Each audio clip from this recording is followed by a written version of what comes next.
कि जो ऑफिसर देख के आपको अच्छा लगता है वो बना बनाया ऑफिसर नहीं होता यार, वो आप जैसा ही होता है, उसमें वो ऑफिसर लाइक क्वालिटी कहीं ना कहीं होती हैं। और एसएसबी बोर्ड का पूरा प्रयास होता है उन क्वालिटीज़ को आपके अंदर एक्सेस करने का, उसके आधार पर आपको ट्रेंड करने का और फाइनली इस देश का जाबाज, शौर्य और कहीं ना कहीं परफेक्ट फौजी ऑफिसर खड़ा करने का। मोस्ट आस्क्ड क्वेश्चन की जब हम बात करते हैं तो सबसे पहला प्रश्न जो आपके सामने होता है, you need to answer about your city.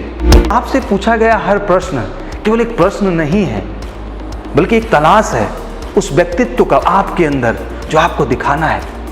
एक कोशिश है ये जानने का क्या उन हर प्रोस्पेक्ट पे आप कितने स्ट्रांग हो, ये समझने का कि आखिर वो सेंस ऑफ मैच्योरिटी आप में है कि नहीं। Major Kalshi classes, online courses for all defence exams, recorded lecture, e notes, daily live classes, online test. अब ऑनलाइन पढ़ेगा तभी तो फौजी बनेगा India. Download the MKC learning app and fulfil your dream. तो बहुत बहुत स्वागत है आप सबका इस वीडियो की अगली सीरीज में। जैसा कि आप क्रमशः देख रहे हैं कि स्टेप बाय स्टेप मेरी पूरी कोशिश चल रही है इस समय कि मैं आपके अंदर वो जागृति, वो जज्बा, वो जुनून लाऊं कि आने वाले हर तरह के एग्जाम्स को आप बेहतर ढंग से फेस कर पाएं और उनमें बेहतर कर पाएं।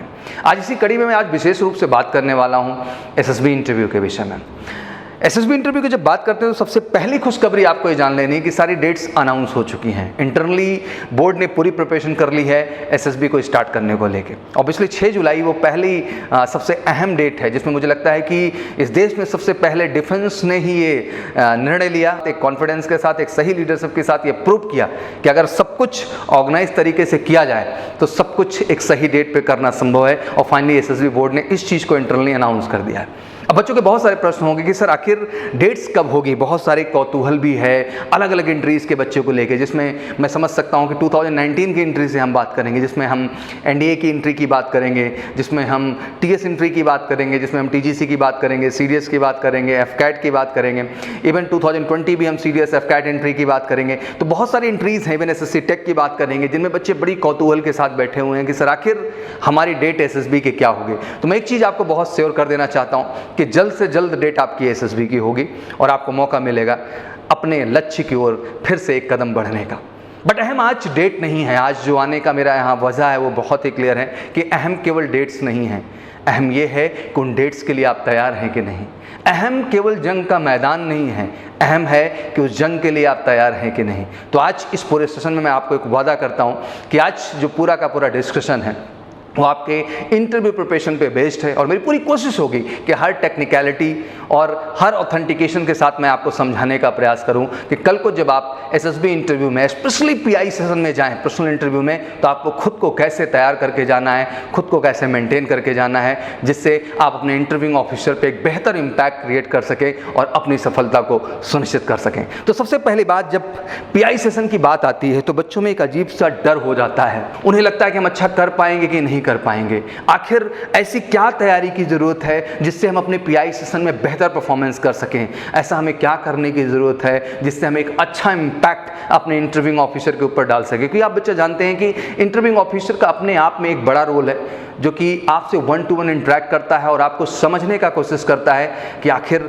आप फौज के लिए एलिजिबल हैं कि नहीं हैं। तो ये बड़ी जिम्मेदारी होती है हम सबके कंधों पे ये प्रूव करने के लिए कि हाँ हम इस चीज़ के लिए तैयार हैं। जब इस तरह की बात होती है तो मैंने देखा कि बहुत सारे सस्पेंस, बहुत सारे डाउट्स, बहुत सारी क्वेरीज जो बच्चों के दिमाग में रहती है, जिस पे वो काम करना चाहते हैं, जिनके वो जवाब चाहते हैं और चाहते हैं कि उन सेगमेंट पे वो काम करके खुद को बेहतर बनाएं और फाइनली आने वाले अपने एसएसबी के पीआई सेशन में कमाल करके दिखाएं। तो आज मेरी कोशिश यही होगी उन सारे डाउट्स को, उन सारी कंफ्यूजन को क्रमशः मैं क्लियर करूं, जिससे आप भी एक कॉन्फिडेंट तरीके से इस पीआई सेशन को एक बेस्ट सेशन के रूप में स्थापित कर सकें। तो चलिए समझते हैं। तो जब पीआई की बात होती है तो बहुत सारे प्रोस्पेक्ट हैं जो सामने हैं। सबसे पहली बात कि सर पीआई जो है, अगर हम प्रोसेस ऑफ पूरा इंपैक्ट क्रिएशन की बात करें कि आखिर जो इंपैक्ट हमें सर डालना है उस इंपैक्ट क्रिएशन के परसेंटेज क्या है, क्या क्या सेगमेंट है, जिन सेगमेंट में उनको बांटा गया है, हम समझना चाहते हैं सर कि अगर रैपिड फायर जैसा राउंड वहां पे होता है तो अगर रैपिड फायर राउंड के क्वेश्चंस क्या हैं सर, उन क्वेश्चंस को हमें कैसे जवाब देना है,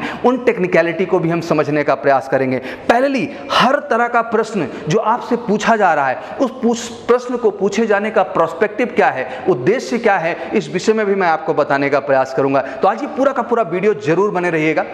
आई नो आपने बहुत कुछ देखा होगा, बट मेरी कोशिश आज यही होगी कितना कुछ बेहतर और सत्य मैं आपको दिखाऊं कि इसके बाद आप में एक बेहतर कॉन्फिडेंस आए और आने वाली अपकमिंग हर एसएसबी डेट पे एक कमाल करके खुद को, इस देश को और हम सबको गर्व महसूस करने की एक वजह आप प्रोवाइड करेंगे। तो चलिए शुरू करते हैं। और आज का जो पूरा का पूरा सेशन है वो तो पूरी तरह से बेस है आपके पीआई सेशन के ऊपर।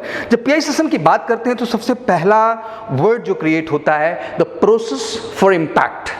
3 सेगमेंट में चीजें बढ़ जाती हैं, जहां पे एक आपका प्रोसेस होता है, सेकंड स्टेप पे आपका इंपैक्ट होता है। जब आप बगल में देख भी रहे होंगे तो एक स्टेप पे आपका पूरा प्रोसेस दिखाई देता है और उसका इंपैक्ट, दैट मीन आप जिन प्रोसेस से गुजर रहे हैं उन प्रोसेस के इंपैक्ट क्या है और इंपैक्ट के परसेंटेज क्या है। तो जब हम प्रोसेस की बात करते हैं तो 3 हमारे सामने मुख्य प्रोसेस हैं जो आपके द्वारा वहां पे किए जाते हैं। First is your entry. The entry is a process and that entry process you need to up to the mark. Entry process में जब हम आगे बढ़ते हैं तो we'll got a proper percentage for that. हमें entry process के लिए दिए गए 10%। तो सबसे पहला प्रश्न यही बनता है कि सर आखिर entry process के अंतर्गत क्या क्या चीज़ें हैं जो वहाँ पे देखी जाती हैं। तो सबसे पहली चीज़ आती है बेटा your PIQ form, personal information questionnaire. एक बड़े अच्छे अच्छे वर्ड्स इसके लिए इस्तेमाल किए जाते हैं कि आपका जन्म कुंडली है, ये आपका सब कुछ है, जिसकी डिटेलिंग आपके ओवरऑल व्यक्तित्व का एक परिचय बनती है। तो इट्स वेरी इंपॉर्टेंट कि हम ये अंडरस्टैंड करें कि आखिर जो PIQ है वो आपका ही है किसी और का है, क्योंकि जन्म कुंडली कहते हैं किसी और की नहीं होती है, वो आपकी होती है। तो इट्स वेरी इंपॉर्टेंट कि इसको उसी सच्चाई, उसी निष्ठा और उसी ऑनेस्टी के साथ आप तैयार करें जो कि आप में एक बेहतर कॉन्फिडेंस लाने की वजह बने। तो the first step for the entry process is PIQ form filling. Second is grooming. Second जो आपका परसेंटेज एंट्री का है उसमें आपका ग्रूमिंग स्टेप आता है। Obviously if you are facing somebody और आप किसी के सामने जा रहे हैं या किसी को आप फेस कर रहे हैं तो that your personality matter a lot यार। आपका ओवरऑल आउटलुक, आपका पूरा का पूरा जेस्चर बहुत मायने रखता है and that's really create a different impact. Parallelly the posture, आप गेट ओपन करके जब इंटर करते हैं और इंटर करते ही जब आप बैठते हैं तो जो पोस्चर आप मेंटेन करते हैं कॉन्फिडेंस का, चेहरे पे एक बढ़िया स्माइल का, वो पोस्चर दर्शाता है कि आप में वो ऑफिसर लाइक क्वालिटीज हैं। और parallelly the last not the least मैं ये कहूँगा आपका etiquettes and manners, that's also वो 1-2 स्टेप में ही दिख जाता है कि आपके एटिकेट्स एंड मैनर्स किस लेवल पे हैं और आपका कॉन्फिडेंस लेवल किस लेवल का है। तो मुझे लगता है कि एंट्री एक अहम है जिसको हम समझें ध्यान से और उसके परसेंटेज को समझें, इम्पैक्ट को समझें तो 10% की शेयर होल्डिंग आती है। सेकेंड जो हम बात करते हैं that is a process is Q&A process, जिसके अंतर्गत मैं आपको बताना चाहूंगा क्वेश्चन एंड आंसर। जो भी आपसे प्रश्न हो रहे हैं और उनके जो आप जवाब दे रहे हैं, रिस्पॉन्सेज एंड रिप्लाईज से एक परसेंटेज क्रिएट होता है जो इम्पैक्ट बनता है और ये बहुत मायने रखता है, जिसका 50% का शेयर होल्डिंग है। मुझे लगता है कि Q&A एक ऐसा सेशन है, एक ऐसा प्रोसेस है जो आपके व्यक्तित्व को ओवरऑल दर्शा के वहां सामने रख देता है और जिसकी शेयर होल्डिंग 50% की है। तो आइए समझते हैं कि आखिर Q&A सेशन के अंतर्गत क्या प्रोस्पेक्ट है जो आपके अंदर देखे जाते हैं। जब Q&A सेशन की बात करते हैं तो through natural and rational responses बहुत जरूरी है कि आप वास्तविक हों, आप सत्य हों। फौज की जब एंट्री की हम बात करते हैं तो इट्स वेरी इंपॉर्टेंट बेटा, we need to be very natural and original. हमें बहुत नेचुरल और बहुत ओरिजिनल होने की आवश्यकता है और हमारी नेचुरल एंड ओरिजिनलिटी केवल एक चीज़ पे आती है बेटा, वो है सच्चाई, वो है सत्यपरक चीज़ों को बोलने के अंदर क्षमता रखना और वो अपने अंदर वो कॉन्फिडेंस मेंटेन करना। सेकंड आता है आपका लेवल ऑफ टॉक।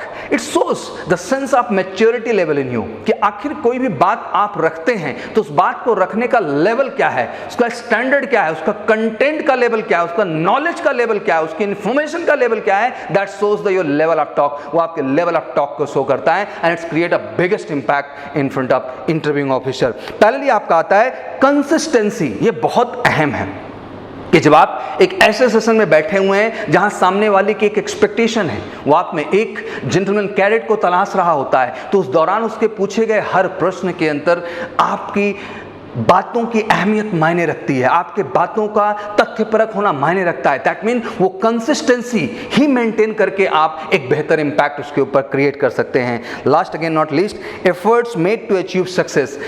ये अहम नहीं है कि हर चीज़ आपको आ ही रही हो, बट अहम ये जरूर है कि आपका प्रयास पॉजिटिव होना चाहिए, आपका प्रयास सक्सेस तक पहुंचने का होना चाहिए, क्योंकि ये प्रयास ही शो करता है कि आप क्या इंपैक्ट सामने वाले के ऊपर क्रिएट करते हैं। तो बिल्कुल प्रोसेस के सेकंड स्टेप को हमने ध्यान से समझा। Q&A में हमें कैसे 50% गेन करने के लिए एफर्ट्स करने की आवश्यकता है। पहले जब हम थर्ड की बात करें, बट अगेन बढ़िया से हम समझना चाहेंगे, it's all about motivation and awareness. Motivation and awareness का जो टोटल इंपैक्ट बनता है, जैसा कि आप समझ चुके हैं कि एंट्री 10% थी, Q&A आपका 50% हुआ, तो ऑब्वियसली कि मोटिवेशन एंड अवेयरनेस आपका 40% का शेयर होल्ड करता है। जब इस 40% शेयर की बात करें तो बहुत मायने रखता है, and it shows again a positive attitude in you. आइए समझते हैं कि किस चीज के माध्यम से आप में मोटिवेशन और अवेयरनेस के प्रोस्पेक्टिव को देखा जाता है। जब हम इसकी बात करते हैं बेटा, तो सेल्फ अवेयरनेस का पार्ट आपका, पहली वर्ड एंड अराउंड अवेयरनेस, कितना आपको जानकारी है। इट्स वेरी इंपॉर्टेंट यार कि if you are going as a candidate for the SSB, तो it's very important you should know each and everything.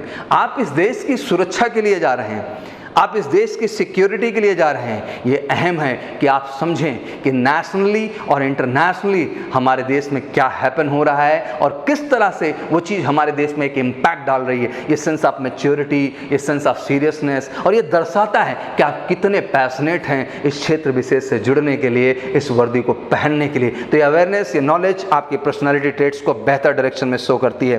पहली oblique services knowledges, it's very important कि आपको टेक ऑब्लिक सर्विस नॉलेज से मतलब मेरा ये है कि जिस क्षेत्र विशेष के लिए आप जा रहे हैं उसके लिए आपको टेक्निकली साउंड होना बहुत ज़रूरी है। जिस सर्विस के लिए आप जा रहे हैं उस सर्विस के हर प्रोस्पेक्ट को अंडरस्टैंड करना आपके लिए बहुत ज़रूरी है। Once you understand the all technical and all service prospect, it will really create a big motivation and a big awareness in you, and it will create again a 40% impact in your performance. Reason for the joining defence forces, it's very important question. मुझे लगता है कि अगर motivation word की हम बात करते हैं तो मुझे लगता है कि रीजन दर्शा देता है कि आखिर आप में क्या मोटिवेशन है इस क्षेत्र विशेष से जुड़ने के लिए। तो बेटा 100 आउट ऑफ 100 जो आने की कड़ी है, 100 का जो प्रोसेस है और 100 का जो इम्पैक्ट है, ये क्रिएट करने की जो कड़ी है ना, वो केवल एक चीज के माध्यम से तय की जा सकती है, वो है आपका सच्चाई से किया गया प्रयास। That honest effort create that 100% authentication कि you are really a deserving candidate for the interview point of view. मैं आज इस विषय को लेकर बेटा बहुत बड़ी बड़ी बातें तो नहीं करूंगा। I am trying to brief something very genuine, I am trying to be something very technical. आज मैं कोशिश करूंगा आपको एक आम छात्र होते हुए समझाने का कि एक आम छात्र एक सही सोच रख करके, एक सही प्रोस्पेक्ट डिसाइड करके, चीज़ों को सही ढंग से समझ करके कैसे एक बेहतर इम्पैक्ट इंटरव्यूइंग ऑफिसर के ऊपर क्रिएट कर सकता है और ऑब्वियसली उनको बेहतर ढंग से इंप्रेस कर सकता है। तो आइए चलिए बढ़ते हैं आगे और समझने की कोशिश करते हैं कि आखिर ओवरऑल प्रोसेस क्या है। एक बड़ा सा प्रश्न उठता है कि sir once we talk about the rapid fire round, बड़ा कमाल का फोबिया है, बड़ा डर फैला हुआ है। जैसे रैपिड फायर की बात आती बच्चे डर जाते हैं कि आखिर रैपिड फायर में हम कैसे करेंगे। Back to back sequence wise आपसे क्वेश्चन हो जाएंगे। अब एक्सपेक्टेशन भी होती है कि आप back to back sequence, same sequence में जवाब देने की भी कोशिश करें। तो बच्चों में एक भ्रम आता है कि सर हम कर पाएंगे कि नहीं कर पाएंगे। बिल्कुल कर पाएंगे यार। आपको क्या लगता है दुनिया में कोई भी किसी चीज को बेहतर ढंग से परफॉर्म करता है इसलिए कि वो सूरमा होता है? नहीं, वो भी आपकी तरह आम होता है, बस उसने उसके टेक्निक पे काम की होती है, उसने उस चीज़ की बेहतर प्रैक्टिस की होती है, उसने उस चीज़ के लिए अपना बेस्ट दिया होता है। तो ये सारे प्रोस्पेक्ट जो आप बेस्ट तरीके से लेके चलते हैं, ये चीज़ होती है जो आपको 100% उस चीज़ को पाने की वजह बनाती है। तो बिल्कुल घबराने का नहीं है, ये चीज़ समझने का यार कि कैसे आप ओवरऑल जब रैपिड फायर राउंड हो तो कैसे खुद के परफॉर्मेंस को बेहतर बना सकते हैं। तो आइए समझते हैं कि वो बेसिक पॉइंट्स क्या हैं जिनको हमें ख्याल करने की आवश्यकता होगी। तो चलिए जानते हैं rules for the rapid fire round handling. आखिर समझते हैं कि आखिर रैपिड फायर राउंड को हैंडल करने के रूल्स क्या हैं। जब इनकी हम बात करते हैं तो प्रश्नों को सीक्वेंस में याद रखें, बहुत बड़ी बात नहीं है। एक स्ट्रॉन्ग कॉन्सेंट्रेशन की आप में ज़रूरत होती है। Once you have that concentration done, आप उन चीज़ों को सीक्वेंस में याद रखेंगे। जवाब भी क्रम में ही दें। आप जिस सीक्वेंस में प्रश्नों को सुन रहे हैं आपका प्रयास होना चाहिए कि आपका जवाब भी उसी क्रम में हो। किसी भी प्रश्न को ना छोड़ें, आप किसी भी प्रश्न को छोड़ें नहीं। ये आपके कॉन्सेंट्रेशन को शो करता है, ये शो करता है आपका लेवल ऑफ डेडिकेशन कि कितने कॉन्सेंट्रेटेड और कितने डेडिकेट अप्रोच से आप उस चीज़ के लिए प्रयास कर रहे हैं। उतना ही जवाब दें जितना ज़रूरी है, क्योंकि जब आप इस तरह के सीक्वेंस में आंसर्स दे रहे होते हैं कि नहीं प्रश्नों का, तो लिमिटेड एक्सपेक्टेशन होती है कि आप टू द पॉइंट बात करें। और अगर आप इधर उधर की बात कर रहे हैं तो ये क्लियर हो चुका है कि आप अपने ट्रैक से कहीं ना कहीं मिस हो रहे हैं। तो इट्स वेरी इंपॉर्टेंट बेटा कि उतना ही जवाब दें जितना ज़रूरी है। और एक बात समझ लो, ये ब्रेन बहुत ताकतवर है यार, इसकी कैपेसिटी कमाल की है। और एक कॉमन सा डायलॉग है सौरभ सर का हमेशा कि इधर प्रभु ने हमें, इधर ईश्वर ने सबको भेजा दे के भेजा है, तो टेंशन लेने का जरूरत नहीं। 2 क्विंटिलियन बाइट की कैपेसिटी है, ये मालूम नहीं कितना कुछ याद कर सकता है। ये 200 पेज की हजारों किताब याद कर सकता है यार, इसकी कैपेसिटी का कोई तोड़ नहीं है। ये तो 10 क्वेश्चंस हैं यार जिनको आपको क्रमबद्ध तरीके से याद करना है। तो आप अपनी क्षमता को पहचानें, अपने जज्बे को महसूस करें और बिल्कुल उसी डेडिकेशन के साथ जाएं। कोई अजूबा नहीं होता, कोई सूरमा नहीं होता है, बस एक सही प्रयास, एक सही अप्रोच किसी भी व्यक्ति को बेहतर बना देता है। तो ज़रूरत है कि आप अपनी ब्रेन मैपिंग को बेहतर डायरेक्शन में ले जाएं। आप ब्रेन में उन सारे प्रश्नों को क्रमशः मैप करें और कोशिश करें कि उस मैपिंग के आधार पे ही आप जवाब को भी बेहतर ढंग से देने का प्रयास करें। तो आइए समझते हैं कि आखिर किस तरह के प्रश्न होते हैं सर जब हम रैपिड फायर राउंड में होते हैं। और जब इस तरह के प्रश्न हमसे रैपिड फायर राउंड में होते हैं सर, तो हमसे क्या एक्सपेक्टेशन होती है, आखिर ये प्रश्न पूछे क्यों जाते हैं, और अगर ये प्रश्न हमसे पूछे गए हैं तो उनका जवाब हमें कैसे देना है, इस बात को भी समझना हमारे लिए जरूरी है।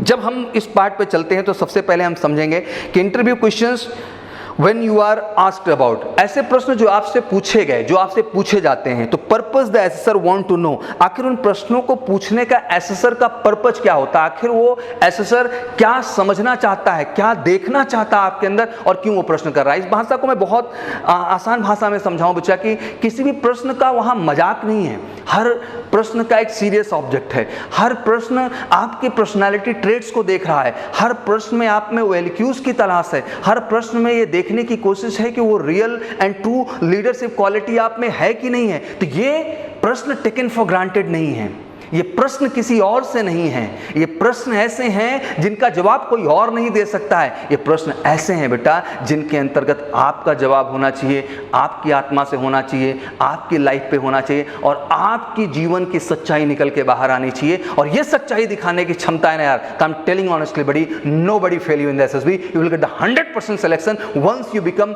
Mature like this what I am trying to tell you. जो मैं आपको बताने की कोशिश कर रहा हूं, अगर इस लेवल पे सेंस ऑफ मैच्योरिटी को आपने कहीं न कहीं सोचने का कोशिश किया तो आप बेहतर नहीं, आप बहुत बेहतर करेंगे और कमाल करेंगे। तो आइए जानते हैं वो प्रश्न कौन से हैं जो आपसे पूछे जाते हैं। तो सबसे पहला जो प्रश्न अमूमन बनता है आपके सामने, it's all about family background. मैं इनकी डिटेलिंग में भी बात करूंगा कि आखिर फैमिली बैकग्राउंड पूछने का उद्देश्य क्या है, बट वन लाइनर में हम समझते हैं कि फैमिली बैकग्राउंड का जो प्रश्न होता है, it's all about to knowing the environment of personality growth.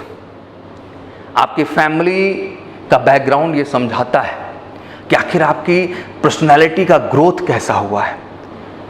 मैं ये नहीं कहता कि फैमिली बैकग्राउंड रिच है, फैमिली बैकग्राउंड पुअर है, फैमिली बैकग्राउंड मिडिल क्लास है या फैमिली बैकग्राउंड कैसी है। अहम यहाँ पर यह है कि आप किसी भी तरह से फैमिली से आ रहे हैं, आखिर आपकी अपब्रिंगिंग कैसी हुई है, आपकी पर्सनालिटी में ग्रोथ कैसे हैं। और ये डिपेंड करता है यार कि हम जैसे माहौल में पढ़ते बढ़ते हैं उसी माहौल के हिसाब से हमारे व्यक्तित्व का निर्माण होता है। तो मैं ये नहीं कहता कि रिच फैमिलीज़ में ही अच्छे लोग जन्म लेते हैं बेटा, मुझे लगता है गरीब से गरीब परिवार में भी एक अच्छा इंसान जन्म लेता है। तो सबसे बड़ी पर्सनालिटी का जो ट्रेट्स है, जो पर्सनालिटी का ग्रोथ है, देखने का नज़रिया वो यही है कि एक इंसान के तौर पे आपका विकास कैसे हुआ है, इंसानियत के तौर पे आपने किस तरह खुद को डेवलप किया हुआ है। And that's all tell because of family background. और फैमिली बैकग्राउंड उन चीज़ों को बताने का प्रयास करता है। हर चीज़ का एक रीज़न है यार।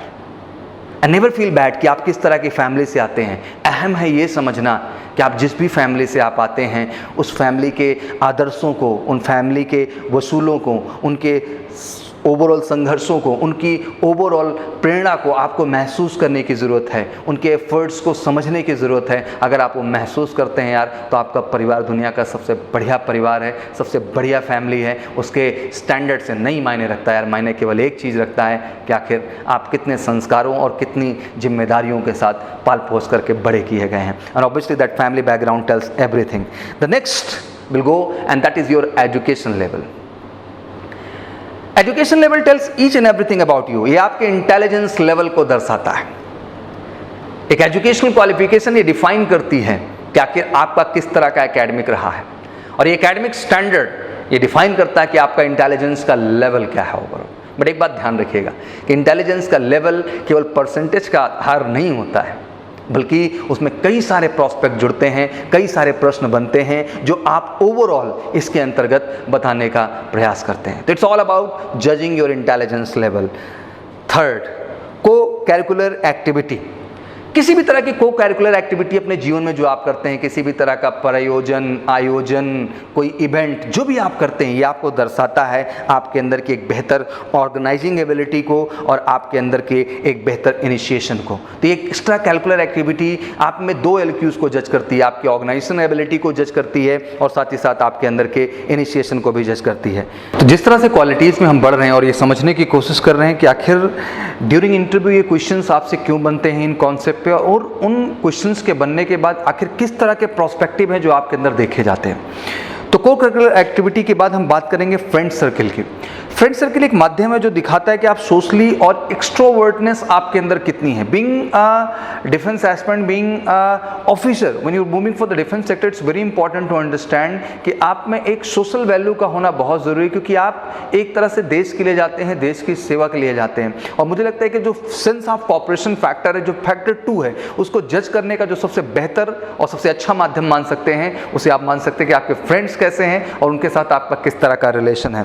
पहले आपकी एक्टिविटी प्लानिंग का नेक्स्ट क्वेश्चन जो बनता है एक्टिविटी प्लानिंग से related, because being the leader it's very important कि whatever task you are getting in life you are able to plan it in dynamic way और not actually. So very important कि किसी भी तरह task की आपकी planning सही ढंग से होना बहुत जरूरी है। तो मुझे लगता है कि एक्टिविटी में इन्वॉल्वमेंट ही ये दर्शाता है कि आप में एक सेंस है किसी भी चीज को ऑर्गेनाइज करने का, आप में सेंस है किसी भी चीज को डायनेमिक तरीके से प्लान करके उसको एग्जीक्यूट करके उसको फाइनली उसके लक्ष्य तक पहुंचाने का। तो जरूरी है कि आप में एक बेहतर एक्टिविटी प्लानिंग हो। Reason for joining defence, motivation for the defence forces. मुझे लगता है कि जब आपसे रीजन पूछा जाता है कि why do you want to join defence forces, तो मुझे लगता है ये जवाब एक ऐसा जवाब है जो बड़ी सच्चाई, बड़ी रियलिटी और बड़ी ओरिजिनलिटी के साथ आप देते हैं। और यार एक बात खुल के कह दूंगे, इस प्रश्न का जवाब आप किसी और से नहीं पूछेंगे, इस प्रश्न का जवाब अपने दिल पे हाथ रखेंगे और आप स्वयं से पूछेंगे कि आखिर आप डिफेंस फोर्सेस को क्यों ज्वाइन करना चाहते हैं। और जिस दिन वो रियल जज्बा आया ना यार, उस मोटिवेशन का इस दुनिया में कोई अल्टरनेटिव नहीं होगा और वो ऑब्वियसली वो एक कमाल का इंपैक्ट क्रिएट करेगा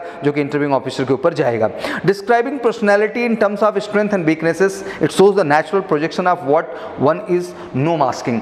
एक्चुअली जब भी आप अपनी स्ट्रेंथ एंड वीकनेस को दर्शाते हैं तो ये दर्शाता है कि आप किसी तरह का मास्क पहन करके अपने फेस पे नहीं आए हैं, बल्कि आप एक रियलिटी के साथ आए हैं जहां आप हर सच्चाई कबूलने को तैयार हैं। आपको पता है कि आपकी स्ट्रेंथ क्या है, आपको पता है आपकी वीकनेसेस क्या हैं, और आपको ये भी पता है कि आपको जैसे ही मौका मिलेगा आप इन दोनों चीज़ों को और बेहतर करने के लिए प्रयास करेंगे। दैट मीन अपनी वीकनेस को आप स्ट्रेंथ में कन्वर्ट करेंगे और स्ट्रेंथ को और बेहतर स्ट्रेंथ बनाने का प्रयास करेंगे। तो these are the question which really ask about, ये आपसे पूछे जाते हैं तो ऑब्वियसली इनका एक लीगल प्रोस्पेक्ट है जो पूछ करके अंडरस्टैंड किया जाता है कि आखिर आप में उन वैल्यूज का समागम है कि नहीं, क्या आप में उनमें वो सेंस ऑफ मैच्योरिटी है कि नहीं, और वो सारे प्रोस्पेक्ट जो एक ऑफिसर के अंदर रिक्वायर्ड होते हैं वो आपके अंदर है कि नहीं है। तो मुझे लगता है कि आप इन प्रश्नों को समझ रहे होंगे और अंडरस्टैंड करने की भी कोशिश कर रहे होंगे कि आखिर ये प्रश्न आपसे क्यों पूछा जाता है। बच्चों एक बात बहुत जेन्युइन है और मैं दिल से समझाना चाहता हूं कि आपसे पूछा गया हर प्रश्न केवल एक प्रश्न नहीं है, बल्कि एक तलाश है उस व्यक्तित्व का, उस पर्सनालिटी का आपके अंदर जो आपको दिखाना है। एक कोशिश है ये जानने का क्या उन हर प्रोस्पेक्ट पे आप कितने स्ट्रांग हो, ये समझने का कि आखिर वो सेंस ऑफ मैच्योरिटी आप में है कि नहीं, वो समझने का वो सेंस ऑफ रिस्पॉन्सिबिलिटी आप में है कि नहीं। And that all question make it in a very clear way. तो चलिए आज बढ़ते हैं, मैं आज आपको बताने वाला हूँ सबसे ज़्यादा पूछे जाने वाले प्रश्न और उन प्रश्नों के जवाब में आप क्यों कन्फ्यूज ना हो, खुद को किस तरह से आप तैयार करें और कैसे उन प्रश्नों का आप बेहतर जवाब दें। तो मोस्ट आस्क्ड क्वेश्चन की जब हम बात करते हैं तो सबसे पहला प्रश्न जो आपके सामने होता है, you need to answer about your city. आपको मौका मिलता है अपने शहर, अपने गांव, अपने घर, अपने जिले, अपने राज्य के विषय में बताने का मौका मिलता है। And it's very important कि once this question come to you, then many question come with the different prospect, जहां आपको जानना ज़रूरी है कि आखिर आपके शहर का इतिहास क्या है, जानना ज़रूरी है कि कल्चर क्या है, जानना ज़रूरी है कि उसका पूरा का पूरा जो आर्किटेक्ट है वो क्या है, गवर्नेंस क्या है, एजुकेशन क्या है, टूरिज्म क्या है, इंडस्ट्री क्या है, पॉलिटिकल स्ट्रक्चर क्या है। Each and every prospect you need to understand.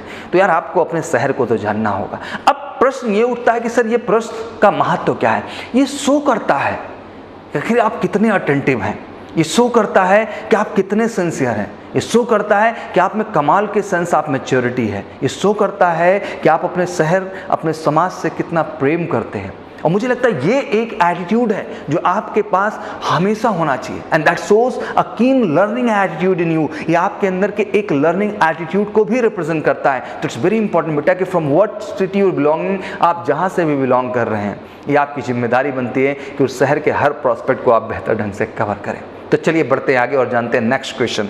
Next question is about your family member. तो ऑब्वियसली जब फैमिली मेंबर्स को लेके बात आती है तो एक चीज़ तो क्लियर कर लें आप कि जो भी डिटेल आपने पीआई की फॉर्म में दी हैं, प्लीज़ कोशिश नहीं बल्कि आपको वही डिटेल वहाँ इंटरव्यूइंग ऑफिसर के सामने भी देना है, जहाँ पर obviously number of family members हो जानना चाहेगा, बिकॉज ये भी सीरियसनेस को शो करता है। मैं बहुत सारे बच्चों को देखता हूँ कि पीआई की फॉर्म की फैमिली डिटेल अलग हो गई एंड ड्यूरिंग इंटरव्यू उनकी फैमिली का जो डिटेल रहा वो अलग हो गया। It's not because of he is a wrong by the attitude, ये दिक्कत है उसके कॉन्फिडेंस पैरामीटर का। कॉन्फिडेंस खराब हुआ और वो कंफ्यूज हुआ और कॉन्सेप्चुलाइज नहीं कर पाया चीज़ों को और फाइनली उसने गलत जवाब दे दिया। तो ये बहुत ज़रूरी है कि आप सही बोलें, दुरुस्त तरीके से बोलें और बिल्कुल कॉन्सेंट्रेट होके। तो अहम क्या है? अहम यही है कि प्रश्नों को आप गंभीरता से सुने और कोई रेस नहीं लगी है यार, बहुत धैर्य के साथ, बहुत सच्चाई के साथ, क्योंकि ये प्रश्न आपसे पूछा गया है तो इस प्रश्न को आपसे पूछने की कुछ तो वजह है। तो ऑब्वियसली उस प्रश्न के जवाब में भी आप ही नजर आने चाहिए, कोई और नजर आना जरूरी नहीं है। तो इट्स वेरी इंपॉर्टेंट कि आपको बहुत धैर्य से प्रश्न को सुनकर उसका जवाब देना है। पहले आपको समझना है देयर एजुकेशन एंड प्रोफेशन, अपने फैमिली मेंबर्स के आपको एजुकेशन और उनके प्रोफेशन को भी अंडरस्टैंड करना है। And obviously you need to know that family future plan, और आपको साथ ही साथ फैमिली का फ्यूचर प्लान भी अंडरस्टैंड करना है। जैसे ही सेगमेंट को आप क्लियर करते हैं, पहले आपसे नेक्स्ट क्वेश्चन होता है and the question is all about relationship with your family. Because ये पहले प्रश्न के बाद जब फैमिली के विषय में डिटेलिंग हुई तो तुरंत रिलेशन प्रोस्पेक्ट आपके साथ निकल के आया। एक चीज बच्चों मैं आपको बहुत अच्छे से क्लियर कर दूं कि आज अगर आप फौज में जाने को सोच रहे हैं तो आप एक परिवार से निकल के किसी बड़े परिवार की जिम्मेदारी लेने जा रहे हैं और वो परिवार की तरह है।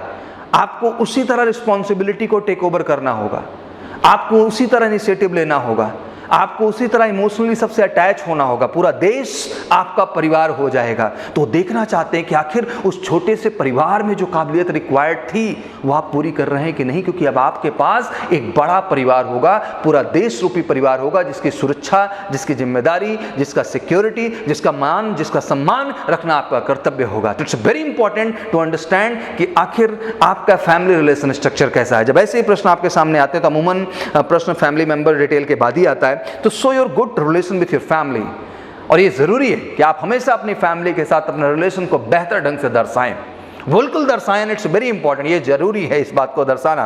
Your contribution and help in day to day task in a family, जरूरी है कि रोजमर्रा की जिंदगी में आप किस तरह का कंट्रीब्यूशन अपनी फैमिली के लिए देते हैं। क्या ऐसी रिस्पॉन्सिबिलिटी है फैमिली के अंदर जिसको आप टेक ओवर करते हैं? कहीं ना कहीं ये एटीट्यूड शो करता है आपके अंदर का sense of responsibility. And that one stop target तो यही है यार कि फाइनली हमें कैसे भी करके, कुछ भी करके आपके अंदर उन OLQs को फाइंड आउट करना है कि एक्चुअली वो आपके अंदर है कि नहीं है। बिकॉज एक बात आपको बहुत अच्छी मैं क्लियर कर दूं, इवन मैंने लास्ट वीडियो में इस चीज़ को डिफाइन किया कि जो ऑफिसर देख के आपको अच्छा लगता है वो बना बनाया ऑफिसर नहीं होता यार, वो आप जैसा ही होता है। उसमें वो ऑफिसर लाइक क्वालिटी कहीं ना कहीं होती हैं और SSB बोर्ड का पूरा प्रयास होता है उन क्वालिटीज़ को आपके अंदर एक्सेस करने का, उसके आधार पर आपको ट्रेंड करने का और फाइनली इस देश का जाबाज, शौर्य और कहीं ना कहीं परफेक्ट फौजी ऑफिसर खड़ा करने का। तो समझ लो यार कि हर प्रश्न आपके लिए ओरिजिनल हैं, रियल हैं और उनके हिसाब से आपको रिएक्ट करना होगा। Quality time spending like discussing certain topic with them and playing any sport with them etc. ज़रूरी है, मुझे लगता है कि being a team member, being a team leader, ये ज़रूरी है आपके लिए कि आप में एक डिस्कशन का एटीट्यूड हो किसी भी प्रॉस्पेक्ट को लेकर के, किसी भी विषय को लेकर के। और मुझे लगता है कि वो छोटी सी टीम आपके परिवार है जहाँ से आप इस एटीट्यूड की शुरुआत करते हैं और ये दिखाते हैं कि आप हर मसले पे प्लान करके, डिस्कस करके अच्छे से निर्णय लेते हैं और उस चीज़ को करने का बेहतर प्रयास करते हैं। जहाँ ज़रूरी है आपके परिवार के रिलेशनशिप को समझना, तो वही तीसरा प्रश्न आपके सामने आता है कि about your relationship with the society, आखिर सामाजिक तौर पे आपका रिलेशन कैसा है, समाज के साथ आपका जुड़ाव कैसा है। जब समाज की बात आती है तो show your responsibility as a good citizen obeying laws and rules. बहुत ज़रूरी है कि एक सही सिटीजन होने के नाते, एक अच्छा सिटीजन होने के नाते इस देश में आखिर हम उन लॉ एंड ऑर्डर्स को फॉलो करते हैं? क्या उन छोटे छोटे ट्रैफिक रूल्स को हम फॉलो करते हैं, या उनको ब्रेक करके हम खुद को सूरमा दिखाने की कोशिश करते हैं? नहीं, मुझे लगता है कि छोटी छोटी जो एक्शंस हैं, जो छोटे छोटे एफर्ट्स आपके हैं, ये एफर्ट ही आपके बेटा जो कॉन्शियस अप्रोच में आप करते हैं, ये आपके सब कॉन्शियस माइंड में सेव होता है। और जब आप पे टाइम प्रेशर होता है और उस तरह के टास्क आपके सामने आते हैं, तो मुझे लगता है वो आपके अच्छे कर्म जो आपने किए होते हैं, जो आपके सब कॉन्शियस माइंड में होते हैं, वही चीज़ें निकल के आती हैं और आप में एक बेहतर इंसान दिखाई देता है। तो काबिलियत ये नहीं है कि आपने ट्रैफिक रूल तोड़ दिया, काबिलियत ये नहीं है कि आप चलते हुए स्ट्रीट लाइट फोड़ दिए, काबिलियत ये नहीं है कि जहाँ हुआ वहीं आपने कूड़ा फेंक दिया। मुझे लगता है कि छोटे छोटे प्रयास ना बेटा हमारे अंदर एक अच्छे इंसान का जन्म देते हैं, जहाँ हम ट्रैफिक रूल फॉलो करते हैं, गवर्नमेंट के हर एसेसरीज़ का ख्याल रखते हैं, अपने आसपास ना गंदगी होने देते हैं, ना गंदगी करने देते हैं। तो this is the attitude which shows how much socially you are responsible about the society, and that's the quality of officer buddy, and you need to enhance yourself. खुद में डेवलप करना होगा। प्रश्न है helping and contribution to the development of the society. क्या आपने किया आज तक समाज के डेवलपमेंट के लिए, सोसाइटी के विकास के लिए क्या प्रयास किया? इस बात को समझना बहुत ज़रूरी है। और ये प्रश्न किसी और से नहीं पूछे जा रहे हैं, आपसे हैं। और इसके लिए किसी इंग्लिश मीडियम और हिंदी मीडियम बैकग्राउंड की आवश्यकता नहीं है। इसके लिए ज़रूरत है एक सेंस की, एक रिस्पॉन्सिबिलिटी को एहसास करने के। क्या आपने कभी किसी भी तरह की आपदा में समाज के लिए कुछ किया? क्या आपने कभी किसी भी तरह के ब्लड डोनेशन कैंप में पार्टिसिपेट किया? क्या आपने कभी अपने समाज में सफाई को लेकर के कोई एफर्ट या अभियान किया? क्या आपने कभी चैरिटी से रिलेटेड कोई भी टास्क अपने जीवन में किया? That all thing make you different from other. ये छोटी छोटी चीज़ें बेटा हमें दूसरों से अलग बनाती हैं, और यही हमारे ऑफिसर बनने की सबसे बड़ी वजह बनती हैं। एक फौजी खुद की नहीं यार, पहले दूसरों का ख्याल करता है। बड़ी सी बड़ी बाढ़ हो, बड़ी सी बड़ी समस्या हो, भूकंप हो, कुछ भी हो, एक फौजी जब पहुंचता है ना, तो लाखों लोगों का जीवन वापस आता है केवल उस व्यक्ति को देख करके। तो यार वो एक निर्माण है, वो एक आकार है जो बड़ी सच्चाई, ईमानदारी और निष्ठा के साथ तैयार होता है, और वो एक्सपेक्टेशन आपसे है और आपको वो चीज़ अपने अंदर लानी होगी। Participating in the social activities are involve with the certain NGO GTC। आप बता सकते हैं किस तरह का आप सोशल इनिशिएटिव जीवन में ले रहे हैं। Now next question come to you about your education and academics. तो बड़ा कमाल का प्रश्न होता है, और ये सच है कि ऑलरेडी आपने PIQ में इसकी डिटेल दे रखी होती है, तो लाजमी सी बात है कि जवाब वही देना है जो आपने दे रखा है। आपका स्ट्रॉन्ग एंड वीक सब्जेक्ट क्या रहा? अब जो भी स्ट्रॉन्ग एंड वीक रहा उसमें हाई मार्क्स क्या हैं आपके और लो मार्क्स क्या हैं आपके? डिग्री क्या है, डिप्लोमा क्या है, डिस्टेंस लर्निंग कोर्स है कि कैसा, या कोई स्पेशल सर्टिफिकेट्स आपके पास हों जो आपने अपनी मेहनत के दम पे अचीव किया हो, आपके पास मौका है उसको भी बेहतर ढंग से बताने का। बट ये एक ईमानदारी भरा जवाब है जिसका आपको ख्याल रखना है बेटा कि ये सच्चाई के साथ ही आता है, ये सर्टिफिकेट जुगाड़ से नहीं आते, ये किसी भी सब्जेक्ट का परसेंटेज कम होना या ज़्यादा होना एक ऑनेस्ट एक्सेप्टेंस है, जहाँ आपको चीज़ों को ऑनेस्टली एक्सेप्ट करने की आदत होनी चाहिए। और जिस दिन ये एक्सेप्टेंस आप में होगा, the things go in the right direction. में एक बड़ी अच्छी बात बता दूँ कि about reason behind marks fluctuation from 10 to graduation. अमूमन ये प्रश्न कॉमन बच्चों का होता है कि सर 10वीं 12वीं या ग्रेजुएशन में हमारे मार्क्स फ्लैक्चुएट क्यों किए, कभी कम हुए, कभी ज़्यादा हुए, कभी कम हुए, कभी ज़्यादा हुए, क्या कारण थे? ऑनेस्टली बताऊं, reply that you are an average student and have work hard at all the stages, you could have done well but that was your level. एक ऑनेस्ट अप्रोच क्या कहता है कि आपने पूरी कोशिश की, आपने भरसक कोशिश की, आप एवरेज स्टूडेंट थे, और आपको इस बात का बिल्कुल पछतावा भी नहीं होना चाहिए और दुख भी नहीं होना चाहिए कि सर जो मेरा लेवल था वो मैंने ऑनेस्टली क्या किया, अचीव किया। But I am always eager to learn, but मैं हमेशा सीखने के लिए तत्पर हूँ, खुद को बेहतर बनाने के लिए तत्पर हूँ। और ये भी उतना ही समझना आपके लिए ज़रूरी है। In case you have a huge gap in marks, then stay prepared with the reason and respect the question from IO।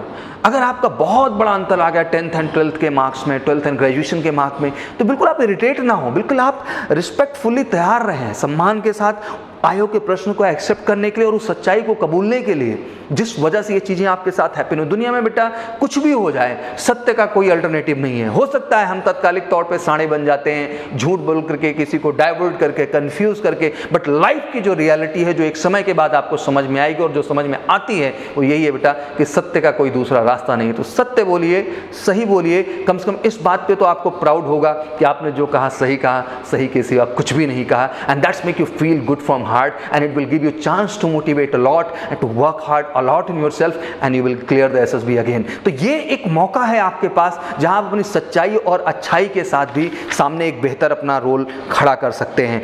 Again, the question arise in front of you about the best teacher and teacher you don't like. Here I am telling one thing honestly कि ये तो line ही ठीक नहीं कि teacher don't like.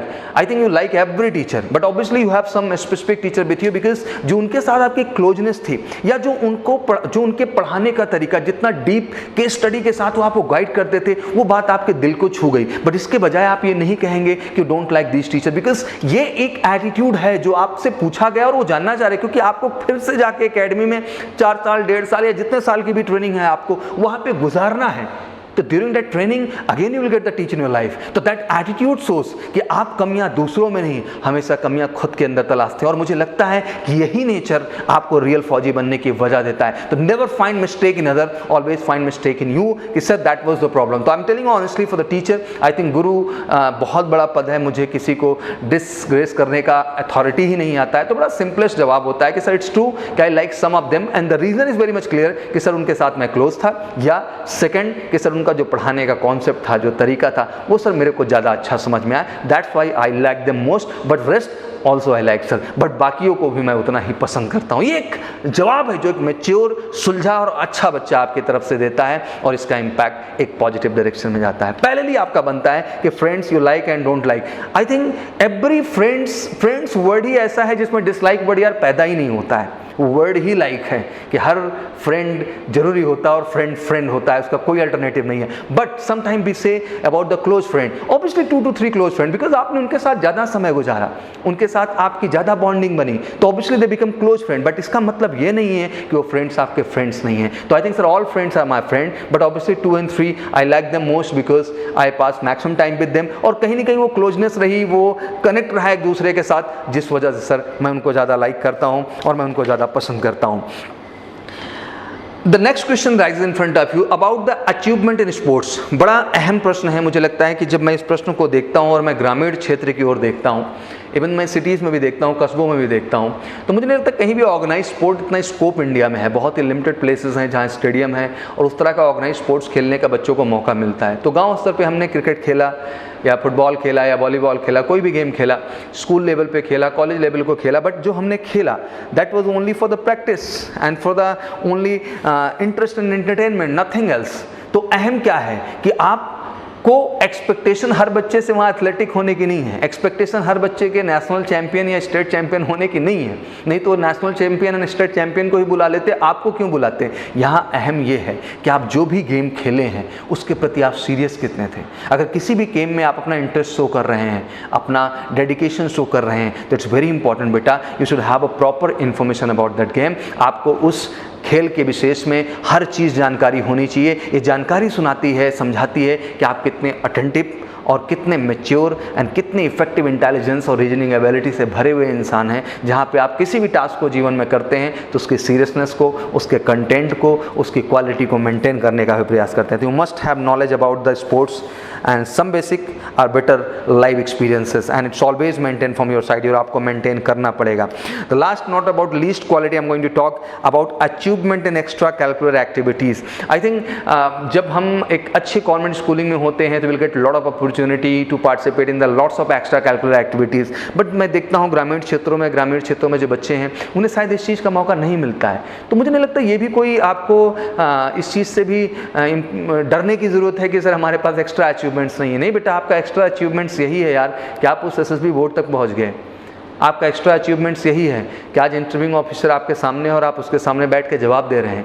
तो ये एक चीज़ ऐसे नहीं होती है जो आपके एक्स्ट्रा अचीवमेंट की वजह से ही आती है. ये आपका एक अपने आप में अचीवमेंट है. तो इस बात को लेके बिल्कुल घबराएं ना, डेमोरलाइज ना हो. जिंदगी में हर व्यक्ति के अचीवमेंट के तरीके अलग अलग हो सकते हैं. तो answer as per your participation and experience along with any achievement if any. अगर कोई है तो ऑब्वियसली उसके अनुसार आप जवाब देने का प्रयास करें. अगर नहीं है तो will ask about the related question depending on the situation. तो आपसे हमेशा प्रश्न भी वही बनेंगे जिस तरह का आप एक्स्ट्रा अचीवमेंट सिखाएंगे। और मुझे लगता है यार इतनी ज़िंदगी आपने गुजारी है तो कहीं ना कहीं ईश्वर ने आपको मौका दिया होगा जहां आपने लाइफ में कोई ऐसे अचीवमेंट्स किए होंगे, कोई ऐसी चीज़ की होगी जो आपको कहीं ना कहीं मोटिवेट करती होगी, इंस्पायर करती होगी।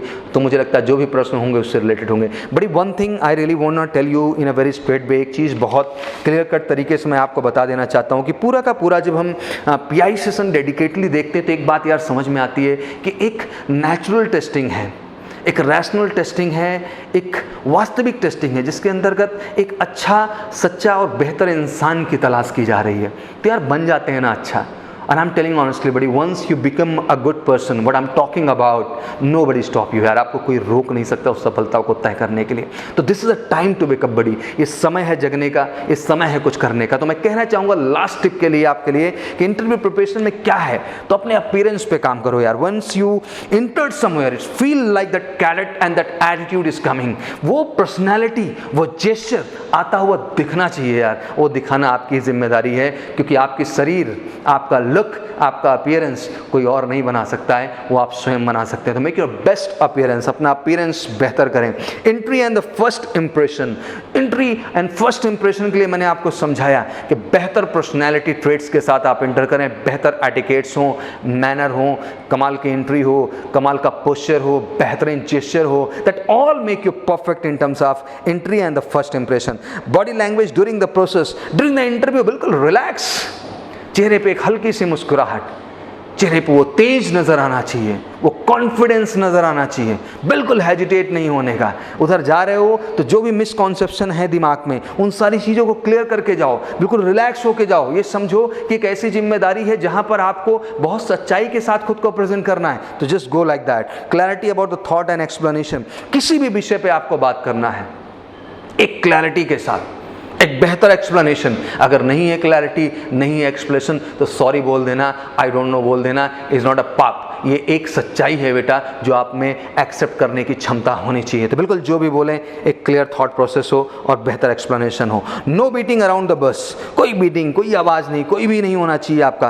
प्लीजेंट डिस्पोजिशन, अगर किसी भी चीज़ में डिस्पोजिशन भी है तो इतना प्लीजेंट तरीके से वो होना चाहिए कि लगना चाहिए कि what a sense of maturity. Holding ground in a tough question, और हमेशा जो टफ क्वेश्चंस हों उनके ग्राउंड को पकड़ने की कोशिश करो। और इसके लिए आपकी लिसनिंग बहुत इंपॉर्टेंट है कि आखिर कितनी गहराई के साथ आप किसी चीज़ को सुनते हैं, उसको एनालाइज करते हैं, उसके हर प्रोस्पेक्ट को अंडरस्टैंड करते हैं, तब आप अपना विचार उस पर रखने का प्रयास करते हैं। Being logical and analytical, being general cadet, being officer, आपको हमेशा लॉजिकल होना पड़ेगा, हमेशा एनालिटिकल होना पड़ेगा। ये एक ऐसी क्वालिटी है जो मुझे लगता है कि हर कैडेट के अंदर एक्सपेक्ट की जाती है और आप में होना ही चाहिए। Interview questions and how to tackle, तो हमेशा कोशिश करो कि हर तरह का प्रश्न जो तुमसे पूछा जाएगा उसका एक मॉक तैयारी करो, घर पे तैयारी करो, कोशिश करो खुद को ही रिकॉर्ड करने का कि सामने से ही प्रश्न पूछा गया और उस प्रश्न का आप जवाब दो, और देखो कि उस प्रश्न का क्या जवाब आप उतनी सच्चाई के साथ दे पाए, क्या उस प्रश्न का जवाब आप जैसा देना चाहते थे वैसा दे पाए। आज तो टेक्नोलॉजी का जमाना यार, you have a mini scope, आप रिकॉर्ड करो, खुद को सुनो, खुद को देखो, ये चीजें आपको बेहतर बना देंगी और मुझे लगता है किसी और से पूछने की आवश्यकता नहीं होगी उस दिशा में बेहतर करने के लिए। तो इट्स वेरी इंपॉर्टेंट कि इन प्रोस्पेक्ट को आप अंडरस्टैंड करें, इनको बेहतर ढंग से समझें और इसी तरीके से लेने का प्रयास करें। तो बड़ी इट्स टाइम टू वेकअप, ये समय फिर से यार जगने का है, कुछ कर गुजरने का है। डेट्स क्लियर है, मैं फटाफट आने वाला हूं नेक्स्ट सेशन में जिसमें मेरी पूरी कोशिश होगी कि मैं आपको सारे एसएसबी डेट्स क्लियर करूं जो भी अपकमिंग एसएसबी एग्जाम्स हैं, हर एंट्रीज को लेकर के। तो यार ये समय डेट गिनने का नहीं है, ये समय चांस गिनने का नहीं है, इस समय अपना बेस्ट देने का है और बेस्ट के लिए मैं शुरू कर चुका हूं। मैं 1 बाय 1 आपको कई वीडियो सीरीज लेके आ रहा हूं जिसमें मेरी पूरी कोशिश होगी कि हर प्रोस्पेक्ट पे मैं आपको गाइड करूं, आपके कॉन्सेप्ट को क्लियर करूं, आपके आत्मविश्वास को बेहतर करूं, जिससे आप में वो जज्बा आए यार कि उस छोटे से गांव से, उस छोटे से शहर से, एक नॉर्मल परिवार से भी निकल करके हर बच्चा इस देश का एक दिन फौजी अफसर बन के दिखाएगा। That the commitment and that the promise I am giving, what I am going to decide to do, जो मैं करने का प्रण ले चुका हूं। तो बहुत सारे प्रश्न क्रमशः मैं लेके आपके लिए आ रहा हूं जिसमें हर प्रोस्पेक्ट में आपका कवर करने का कोशिश करूंगा, जहां पे आई कांटेक्ट पैटर्न को, बॉडी लैंग्वेज पैटर्न को, साथ ही साथ लेक्चरेट टॉपिक्स को, जीडी टॉपिक्स को, एसएसबी में बच्चे फेल किन पॉइंट्स को लेके होते हैं उनको और क्लैरिटी के साथ बताने की कोशिश। तो कई सारे टॉपिक हैं, आपकी हॉबीज एंड इंटरेस्ट के डिफरेंसेस को समझाने की कोशिश, आपकी स्ट्रेंथ एंड वीकनेसेस को क्लियर करने की कोशिश। हर प्रोस्पेक्ट पे 1 बाय 1 मैं आऊँगा और कोशिश करूँगा कि मैं आपको इतना बेहतर अवेयर करूँ, इतना बेहतर क्लियर करूँ कि आप हर बाधा, हर समस्या जो आपके सामने हो उसको मुस्कुरा के आप फेस करें और फाइनली कमीशन होने की अपनी जर्नी पूरा कर सके। तो मैं यही कहना चाहूँगा बेटा, this is a time to give the best. और एमकेसी परिवार आपके साथ हैं, उसके लिए बेस्ट ऑन बेस्ट यही है कि आप एमकेसी लर्निंग ऐप के प्लेटफॉर्म पे जरूर आएँ, क्योंकि एमकेसी लर्निंग ऐप जो ऑनलाइन एसएसबी प्रोग्राम हमने डिजाइन किया है, it's one of the best platform in India, जहां हमने पूरी कोशिश की है कि एक बेहतर साइकोलॉजिस्ट, बेहतर जीटीओ ऑफिसर और बेहतर इंटरव्यूइंग ऑफिसर से जो कि बोर्ड्स के हैं, उनके माध्यम से आपको एक बेहतर नॉलेज और साथ ही साथ आपको मौका 1-to-1 इंटरेक्टिव का, because it's not a training, it's analysis about the personality. तो मुझे लगता है कि आपके परफॉर्मेंस का आपको फीडबैक मिलना बहुत ज़रूरी है। तो एमकेसी एसएसबी ऑनलाइन प्रोग्राम आपके लिए बेस्ट है। तो फटाफट गूगल प्ले स्टोर पे जाइए और एमकेसी लर्निंग ऐप को डाउनलोड करिए और हमारे ऑनलाइन एसएसबी प्रोग्राम से जुड़ करके आने वाले हर एग्जाम में अपनी सफलता को सुनिश्चित करिए। तो thank you so much, wish you good luck, जय हिंद, जय Bharat. Major Kalshi classes, online courses for all defense exams, recorded lecture, e-notes, daily live classes, online test। अब ऑनलाइन पढ़ेगा तभी तो फौजी बनेगा India. Download the MKC Learning app and fulfill your dreams।